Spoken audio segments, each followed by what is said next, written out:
Hello, Tupe sir. Thank you very much for registering and joining us. We have very eminent speakers today. Professor Phil Bell from Australian Institute of Water and Sciences. Welcome, Professor. As it is midnight and you are still joining to us, so very glad to be there and really great thanks to you. There is one request to all the participants: kindly mute your voice and your video and audio when the presenters are presenting. We also have Dr. Aditi Kale she will present a case study of Shashwat Eco Solution Foundation. Before that, I request Mr. Pradeep Tupe, Vice President of Pune Management Association, kindly do the welcome for all the delegate and background and introduction about Pune Management Association and its functioning. Thank you, Pradnya Madam. Management Association, I extend my warm welcome to all the participants of today's evening, World Water Day. And on behalf of each one of you, I extend my warm welcome to Dr. Phil, Dr. Aditi, and all other dignitaries who would be speaking today. Unfortunately, Mr. Rajesh Patil, who was supposed to address us, is not able to join us for different reason. Pradnya Madam will explain what is the reason. Meanwhile, I'll talk something about Pune Management Association. As many of you may be aware, Pune Management Association is 45 years old organization.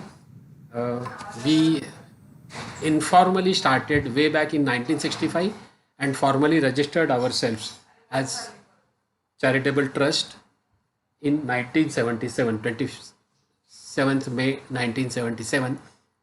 And since then, we are very, very active in Pune Management Association. Many of you may be knowing, led Padma Bhushan Dr. Chandrarao Ji Kirloskar, led Chandrakant Ji Kirloskar, led Dr. Neelkant Rao Kalyani, led V.S. Vaidya, and led Mr. C.V. Zog, who incidentally is also founder of Bank of Maharashtra and Maratha Chamber. So all these stalwart industrialists came together and established Pune Management Association with main aim of promotion of scientific principles of management amongst the young professionals. And with this mission in our mind, we are organizing various activities for the benefit of members as well as non-members. Recently, we reorganized ourselves and established 14 different verticals through which we are extending our activities. As you are aware, management is very, very vast and huge field. So we have divided this into 14 different verticals, right from HR to sales and marketing. You name the area, and yes, we have vertical there. And in addition to that, more than 50 sub verticals are also there. We call these verticals as COEs, Center of Excellences, and through which we are pursuing our activities. The main or rather key feature of functioning of Pune Management Association is that we are working on the principles of lean agile methodology. That means we have very, very flat organization. There is no formal organization, no formal structure. It is informal, but yes, still we have a very homogeneous team. One of the salient features I will share, and then I'll hand it over back to Pradnya Madam. One of the salient feature, as I said, is through these 14 different verticals, more than 125 volunteers are working for the cause. And vice presidents, the general managers in their respective organizations, but through Pune Management Association, helping youngsters, particularly young professionals, to understand and share their experiences through these 14 verticals. We generally call it as a joy of giving back to the society. And yes, all of them are enjoying the joy of giving back to the society through Pune Management Association. So I take this opportunity, many new members are there. Just visit our website and see activities we are acting. We have consultancy say yes vertical, as I said. We have students wing, we have women wing. So many activities we are conducting regularly, and I request you to visit the website and join our activities. Most of the activities are literally free of charge. So with this introduction of PMA, I once again welcome all the dignitaries, all the speakers and resource persons for today evening, and hand it over back to Pradna. About what Pune Management Association is doing. Now moving forward, there is I request if anyone has his voice is please kindly Nish Patil, IS officer and commissioner from Pimpri Chinchwad Municipal Corporation was supposed to join as a keynote speaker, but there is one very great news that Pimpri Chinchwad Municipal Corporation received award today for smart city, and he has to be in Delhi to receive that award. So on behalf of all the dignitaries here and organizations and all the participants, we wish him heartiest congratulations, sir, for all this success under his leadership. So moving further, I suggest, see, there is a background why to take this subject as wash and woman. Under wash, we considered water, sanitation, solid waste management. The bad practices badly impact on leachate percolation if solid waste is not treated properly. Then it all affects on groundwater contamination. This year, theme is groundwater of World Water Day. And finally, this really impact on groundwater. Groundwater is very precious, and over exploitation of groundwater impacts a lot. And second reason is that there is one option is technology, but there is another option that all these subjects, sanitation, water, everything, solid waste management are people-centric areas. And women role in this area is very, very important. So this was the main reason. Generally, it is picked about technology, but community-led model and approach is equally important, focusing women as a main target segment in every process. And so here, Dr. Aditi Kale, Executive Director of Shashwat Eco Solution Foundation, is here to present the case study of Shashwat Eco Solution Foundation to how the women are intervention is necessary in wash sector at various different areas. Dr. Aditi Kale is having 25 years of experience in education sector. She's PhD in management. She's trainer and teacher, professor for management.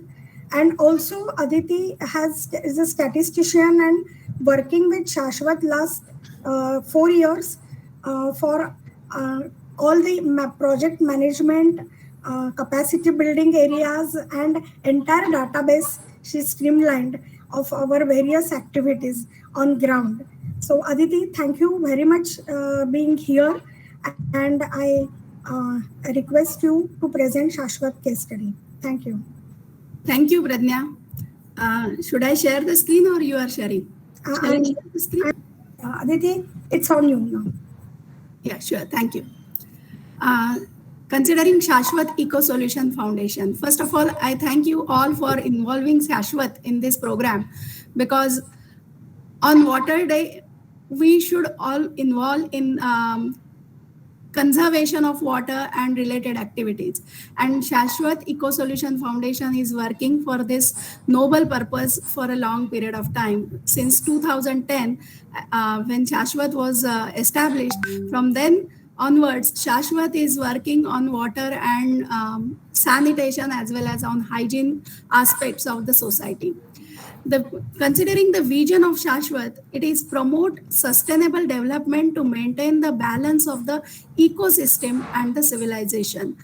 Basically, we all are working with the community, and we are working for the noble act of environment conservation through sustainability approach. So the major objective is environment improvement, economic improvement of weaker sector. So involving weaker sector in the all activities, guiding them for some through education for their health purpose as well as for good sanitation, so that their health will get maintained, and through that they can improve their health, and automatically the economical power gets improved, and all like this social upgradation. So through environment, economic improvement of weaker sector, and social upgradation, sustainability to get achieved, that is the major objective.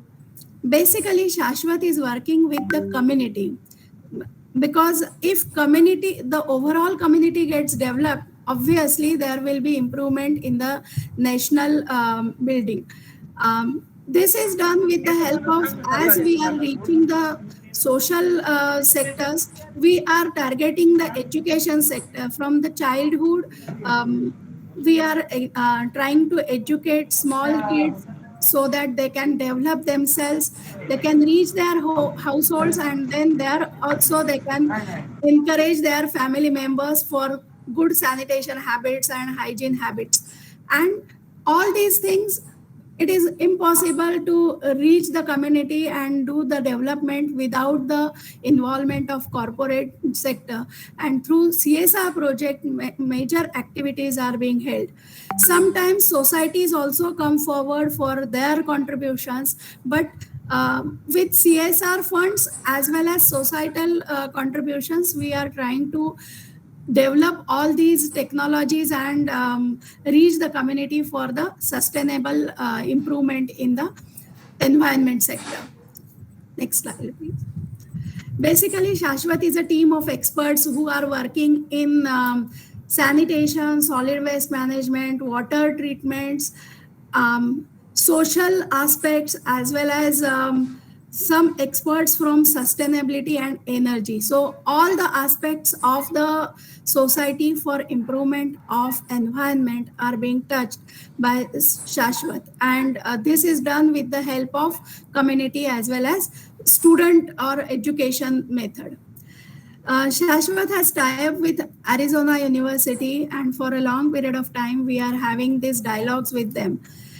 In considering only India, in 4 states, Shashwat has shown the representation at Uttarakhand, Gujarat, Telangana, and major work is in Maharashtra. Considering only Maharashtra, the 5 to 6 districts we have touched till the time: Jalgaon, Nasik, Thane, Mumbai, Pune.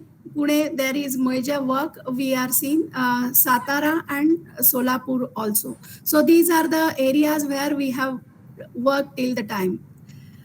Wash and women. As Pradnya rightly said, wash, that is water, sanitation, and hygiene. In all these things, women's role is very, very important. Considering the family, water management is done by women.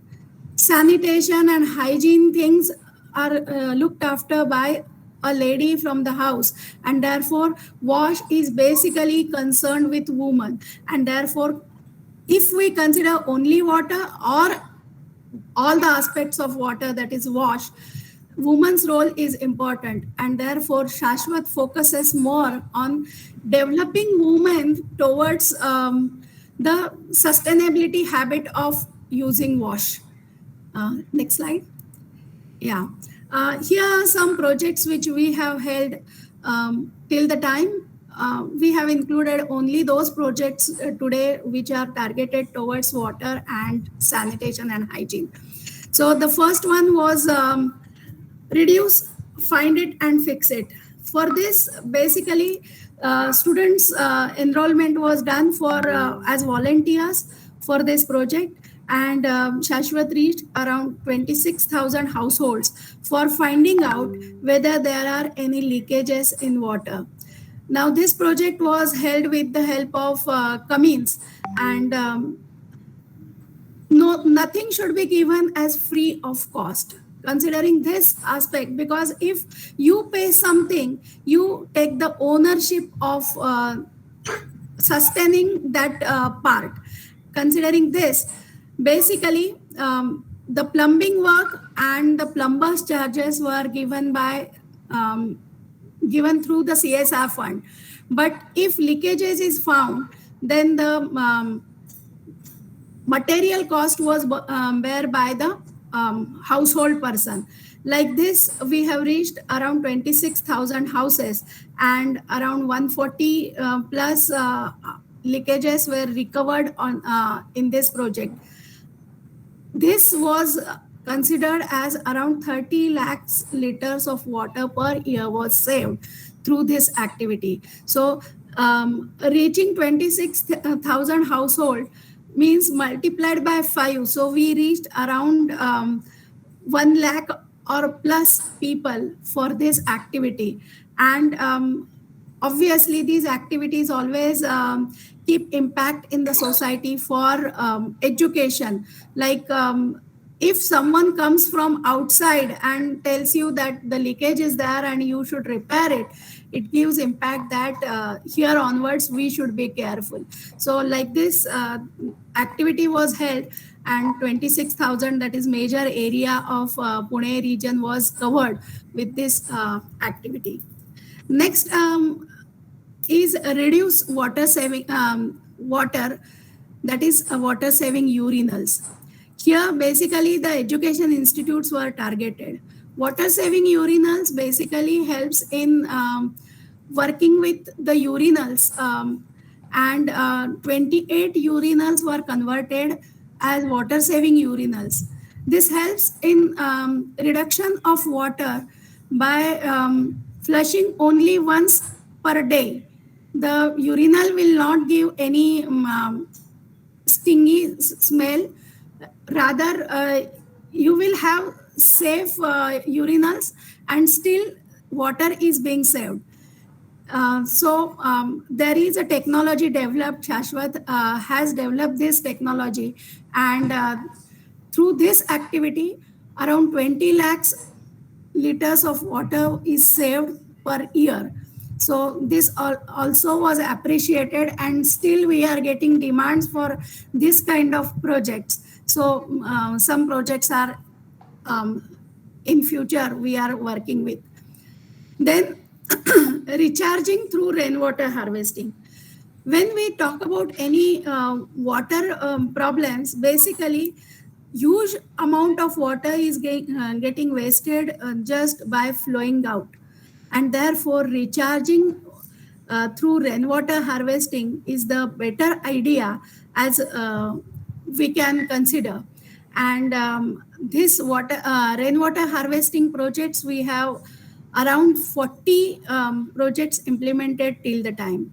The project initially was started with Cummins. Around 25 societies from Kothurud and Baner region of Pune area were contacted for these rainwater harvesting project. The development, design, and all the workload was financed by CSR funds of Cummins. And then in the initial stages, we approached the society, and initially in subsidized rate, we offered them for the construction of rainwater harvesting project.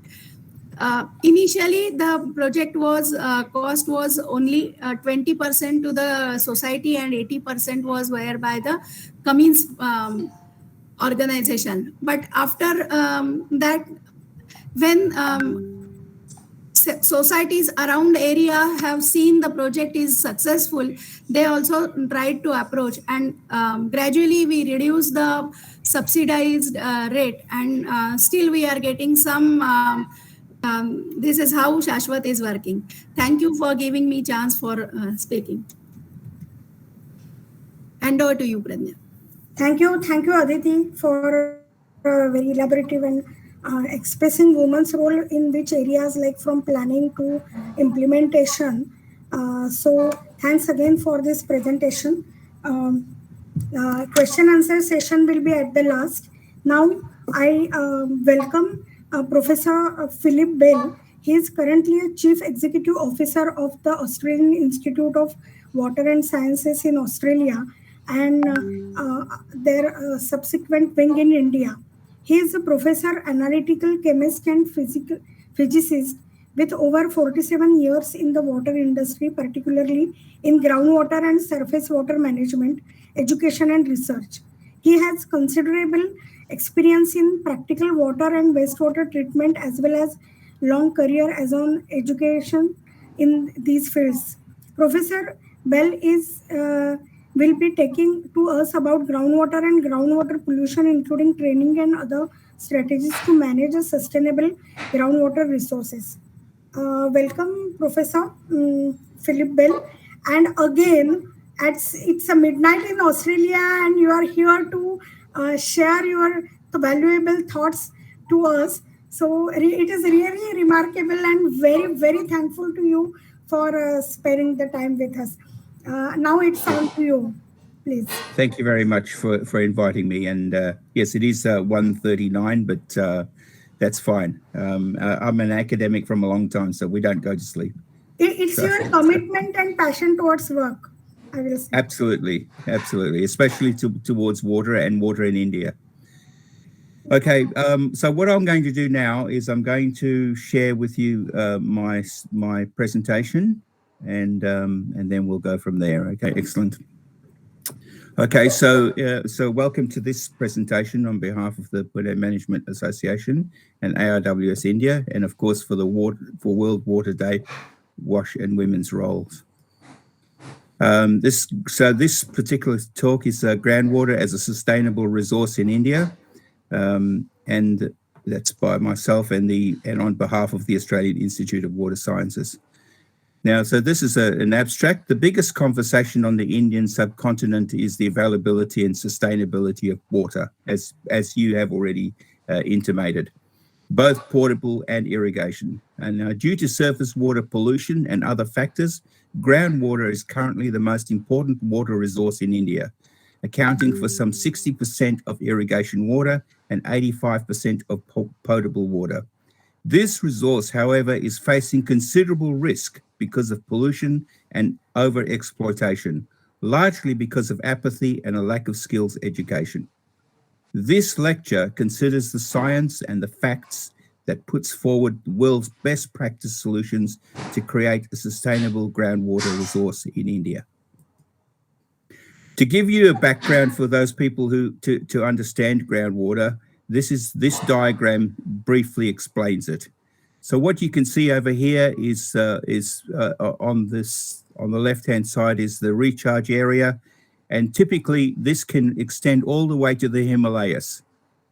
So that water comes down through the deep aquifers.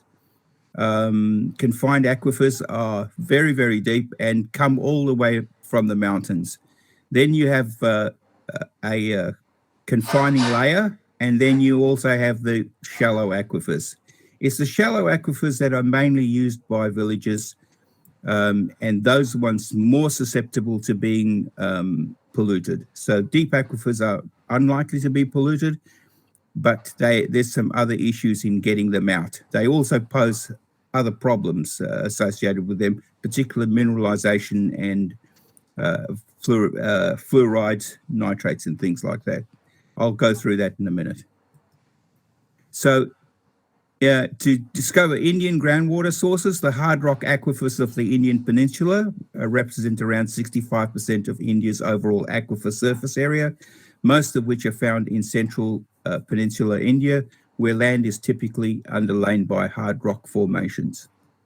The alluvial aquifers of the Indo-Gangetic plains found in the Gangetic and Indus plains in northern India have significant storage capacity and hence are a valuable source of fresh water supply for the region.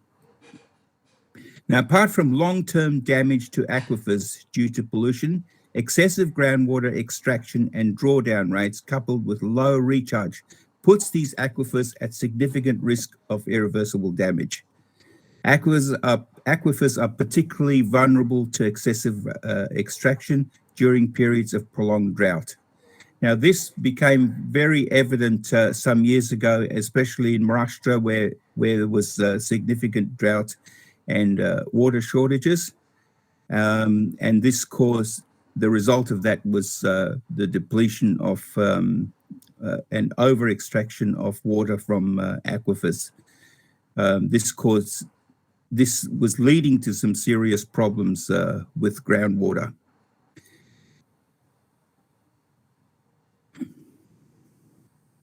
Just to give you an indication of where the replenishment comes from in India, you can see that from here that it's not probably towards the middle of India, and the northern India is where most of it comes from, and then you can see towards the northeast, it's much less where there is now. One of the things that we have to be concerned about in the Himalayas is climate change. And as we can see, climate change is already affecting the amount of snow and water that seeps into aquifers in the northern parts of India and the Himalayas. And this will have a detrimental effect for water on the Indian subcontinent. So it's imperative that the work that's being done now, especially by this group, is really important, so that we can educate the population on the need to conserve water. Just to give you an idea, in the Australian context, deep aquifers on average 1,200 metre recharge from local and distant mountain ranges, so approximately the same sort of things, and clear water with low TSS. Shallow aquifers on average in Australia, 25 to 75 metres depth, produce brackish or highly mineralised water with high conductivity between adjacent aquifers and highly susceptible to contamination and excessive drawdown. The difference between Australian aquifers and those in India is a very rocky country, as you know, and aquifers are not, there is not much conductivity between adjacent aquifers. So you get lots and lots of spots of local pollution of aquifers, and whereas in this country here, pollution can occur a long way away and affect aquifers that are adjacent to it. So let's have a look at groundwater use in India. The main uses are domestic, industrial, agricultural, and environment. We've been talking today mainly about domestic use and the role that women play in this. And of course, as it's been mentioned, that's extremely important. So India is the largest user of groundwater in the world, using an estimated 230 cubic kilometers of this valuable resource per year. The World Bank estimates this to be over 25% of the global total use of groundwater. No way to overstate that. Excessive groundwater extraction, as I said before, and drawdown rates, and coupled with low recharge, puts these aquifers at significant risk of irreversible damage. So if aquifers are drawn down too much, they can be damaged. They will not replenish in the way they were, and furthermore, they can become polluted as well. So not just pollution that's caused by humans, but pollution that's also caused by minerals. So those sort of things can infest aquifers and make them unusable as sources of drinking water. So domestic, what causes these contaminants? Let's have a look at the ones that we have domain over. Domestic wastewater seepage, And in fact, the way that domestic wastewater is dealt with in many areas and villages in India, wastewater is just let out onto the bare ground, and this can cause seepage into rivers and streams, and those rivers and streams will seep into groundwaters, and they will invariably pollute groundwaters. We've got industrial wastewater seepage, so in many areas this is not properly controlled, and in some cases wastewater is not treated properly. So one of the things that we've found in the years that we've now been in India is that there are many wastewater treatment plants. In fact, many more wastewater treatment plants that are not run properly than those that are. And the result of not running them properly is raw wastewater ending up in streams and creeks, and these will invariably end up in the groundwater. We also have farm runoff, so that chemicals that are put on farms, this runoff will end up in rivers and creeks, and then again seepage will end up in groundwater. Now, as mentioned before, look at any of the large cities in India and you will see mountains and mountains of solid waste. And these also just simply laying on the ground will eventually leach into the groundwater, and again will be a major source of groundwater contamination for the top aquifers, the aquifers that are mainly being used by the population. There's lack of proper toilet facilities. So in India, where we've got situations where we've got open defecation, again, runoff from these leaching will eventually cause pollution. In this case, pollution with parasites and pathogens.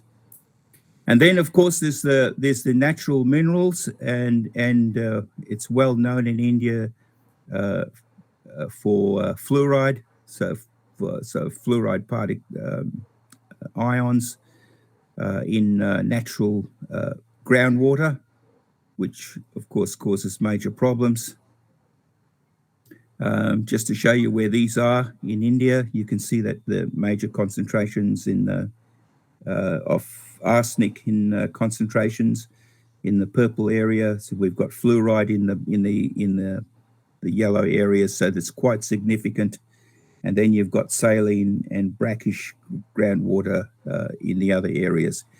Mind you, having said that, the majority of the groundwater is actually of better quality. So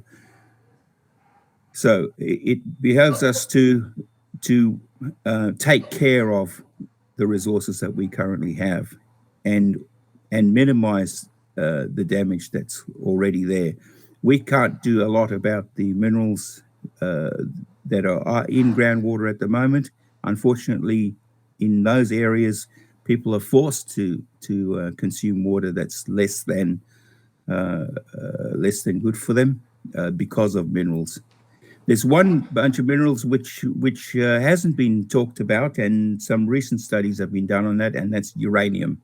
So there's even some uranium in groundwaters that have to be considered, and the levels of uranium are so high that these resources are considered poisonous. However, it's like anything. What else are you going to have? What else are you going to do? You have to do with what you can. The type of minerals that I'm talking about, you've got fluorspar, which is calcium fluoride. You've got sodium aluminium fluoride, which is cryolite, and then you've got apatite as well. These are the type of minerals that are found in India, and again the types that dissolves in groundwater, especially cryolite, which causes the pollution of the groundwater. Natural minerals in groundwater. Wells tested in Gujarat and Rajasthan show that significant fluoride and nitrate levels, while permissible limits are published in the BIS drinking water standard, rendering the well water unsuitable for consumption. The people using these wells have no other alternative. To give you an idea of what the problem is with fluoride in water, this, for instance, is an example of skeletal fluorosis, and this is a very extreme case, of course, but and no doubt there wouldn't be anybody who hasn't seen in India who hasn't seen examples of this. And also, of course, dental fluorosis, which darkens teeth, makes them brown. Again, is an indication of high fluoride in groundwater. And as I said before, the high fluoride in groundwater often is caused by these natural deposits in groundwater. However, if you overextend the aquifers, then you're likely to do more damage, likely to cause that to happen even more. Overarching organisations such as SPPU and ARWS and the business partnerships administer the training of stakeholders, monitoring of groundwater resources, and research to cover more groundwater resources. So in a nutshell, it behoves the main groups like universities to do research, industry to get involved in partnerships, to not only do more groundwater research, but find ways and strategies to protect the groundwater that's there already. Education and skills training, teams of trainers who have completed a train the trainer course in groundwater and environmental sustainability. They impart both groundwater knowledge and skills training to urban water authorities, industry and farmers, including how to use groundwater efficiently and effectively while avoiding polluting and overexploiting the resource.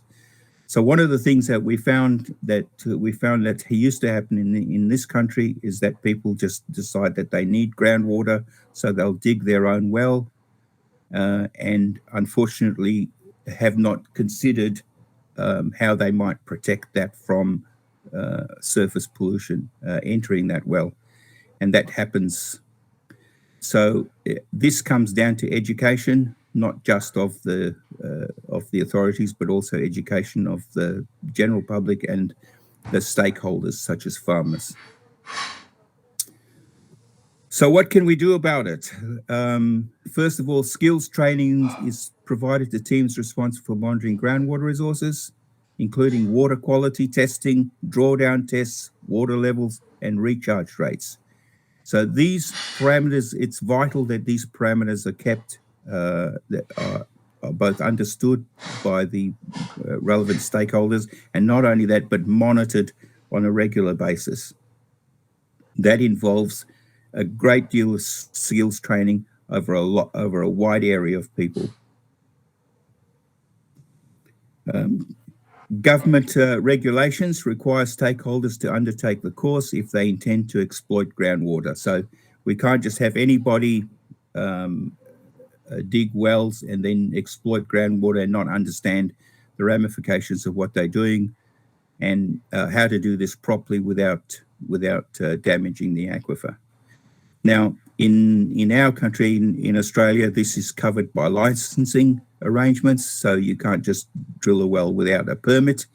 And in order to get a permit, you need to get a licensed driller to drill the well, and then that licensed driller will have the education and training to be able to drill and line a bore in a proper way so that it doesn't get polluted. Licensing arrangements that provide for sanctions where deliberate overexploitation occurs, or when there's evidence of local pollution of the resource. So it's imperative that that monitoring is done to make sure that people are obeying their rules, and where necessary, provide education.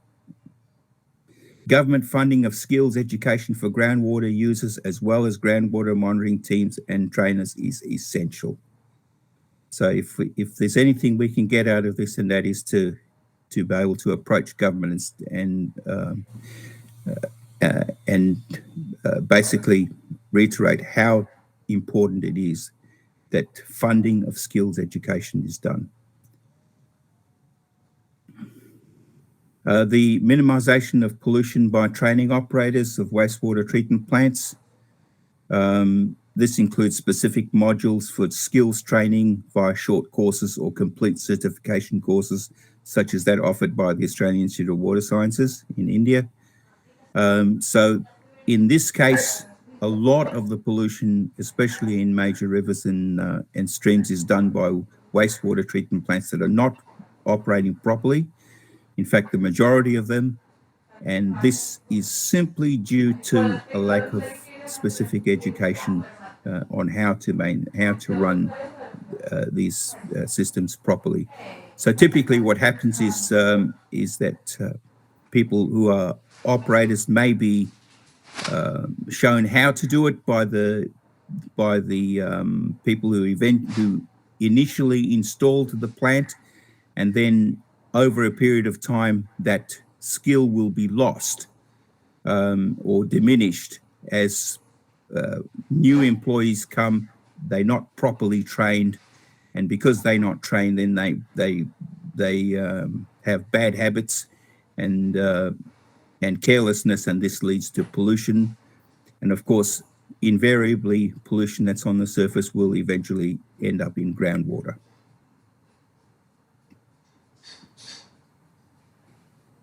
Let's have a look at what training initiatives there are with ARWS India. We've got a Centre of Excellence for Skills Training and Research, consulting and product development, government and industry partnerships. International certification in potable water and wastewater treatment is the type of skills training.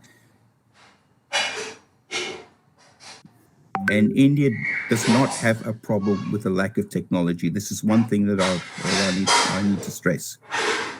India has a problem with an acute lack of skills training, leading to acute pollution problems and water scarcity. So much is being done, as has been pointed out already in this webinar, but there's so much more to do, and we do need to focus on skills training and education. So it's not just about strategy, it's also about education. Okay. So the type of treatment, the type of education that's important is the treatment, testing, monitoring. So because India is a large country with a very, very large population, it's imperative that these skills are provided to a great many people. Monitoring and testing is extremely important, and that type of skills training will need to be disseminated to small villages, large cities, many people who are capable of actually doing this. But not only that is it important that they do testing and monitoring, but the testing monitoring is done properly with proper skills training, so that the results of these things can be believed. Okay. To give you an idea what is possible, this used to be a lake that was completely dead. This is because of training and because of good strategies in conservation. This is now a lake that's teeming with wildlife.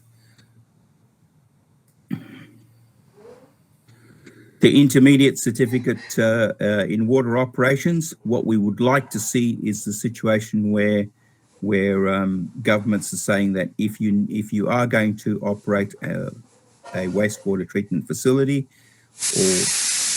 or be a sample collector or tester or monitor, then you need to have the skills training that's recognized with a qualification, and in this case, intermediate certificate in water operations.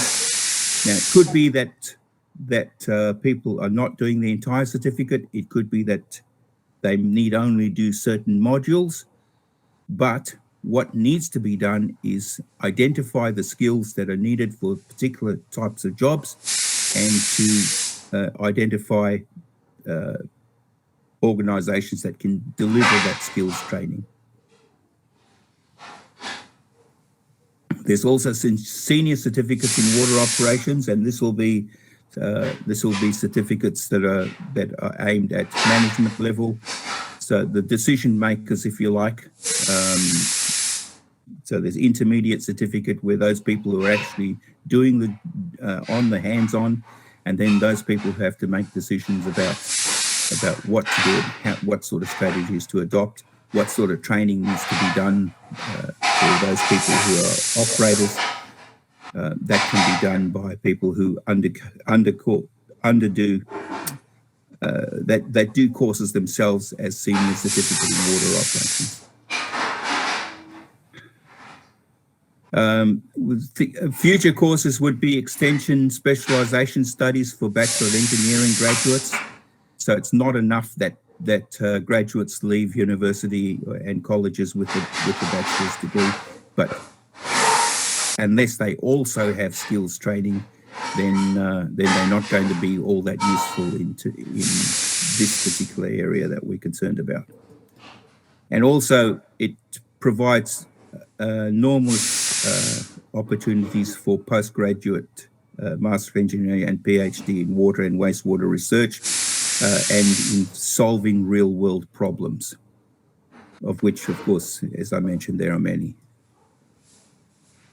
Okay. So what are future opportunities for graduates? Well, worldwide training, worldwide recognition of training. So potable water is probably the single most important resource in the world, and eventually, and it will be not surprising if wars are fought over something as simple as water. The opportunities for graduates, movability across other water sectors, and then high employability in expanding water and environment sector. There will be no sector as that'll be growing as fast as this. As climate change approaches, as populations increase, we can see that water becomes more and more important in terms of conservation. Research opportunities, collaborative research opportunities, so new methods for purified drinking water using minimal energy, dealing with specialty industry water, wastewater issues, working on special investigations for government, and research and development opportunities. Consulting opportunities, collaborative consulting opportunities, preparing specific scientific or engineering solutions for industry and government in potable and wastewater. Practically all of the major tributaries and rivers in India are polluted, and those pollution sources start in small rivers and small streams, end up in the major rivers like Yamuna and the Ganga. It starts small, it ends up being a very, very large problem. And much of that problem ends up in the groundwater.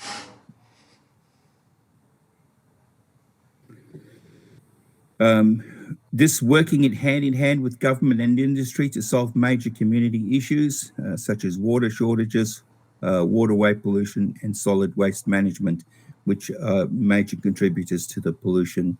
So again, industry, academia, and government working together collaboratively is the way that this will be solved. And as is pointed out, when we're talking about women, in this case, women at the forefront of decision making, who are running households and making decisions about households. So these kind of responsibilities lie directly with them.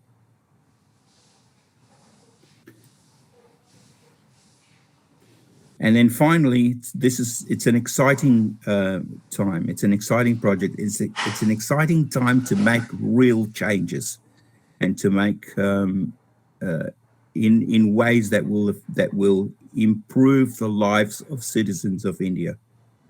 So ARWS India graduates are highly respected in Australia, for instance, and in other countries. ARWS India becomes the lead. We expect ARWS India and organisations like the Pune management to become leaders in environment think tank for India, for both government and industry.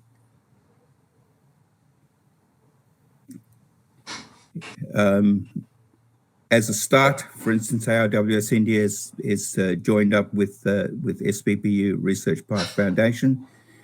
And if there's a useful quote that I hope everybody can take away from this little talk that I've given, and that is, our potential is limited only by the number of excuses we give ourselves.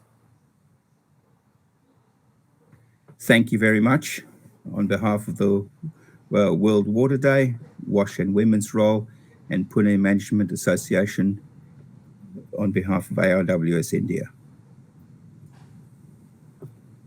Thank you. Thank you, Professor. It's a very nice and elaborative presentation. Yes, really, the fluoride concern you expressed, that we also noticed it in Telangana border, that tooth decay is also severe problem because of fluoride, and which is not still majoritarily addressed. Skill training, yes, this is definitely required. That effective demonstrable behavior change is the need in this sector to get more quality people to be joined. And yeah, research opportunities and training areas, you elaborate very well. Thank you very much. Thank you. I now hand it over to Mr. Rahul Joshi, who is the lead. So, thank you, Pradna ma'am. Thank you, Dr. Aditi, and thank you, Professor, for giving your time and such valuable input. Sincerely, thank for all the information shared regarding the current scenario, the skills, the trainings, and all other things which are available, and also for the students' perspective. I believe that PMA will definitely think on these aspects and would be very much delighted to come back with some kind of a positive response on how we can contribute. And since it is our motive to give back to the society, so definitely this would add up to our goals also. So thanks for everything. Now, I would just like to open it that anybody has any questions.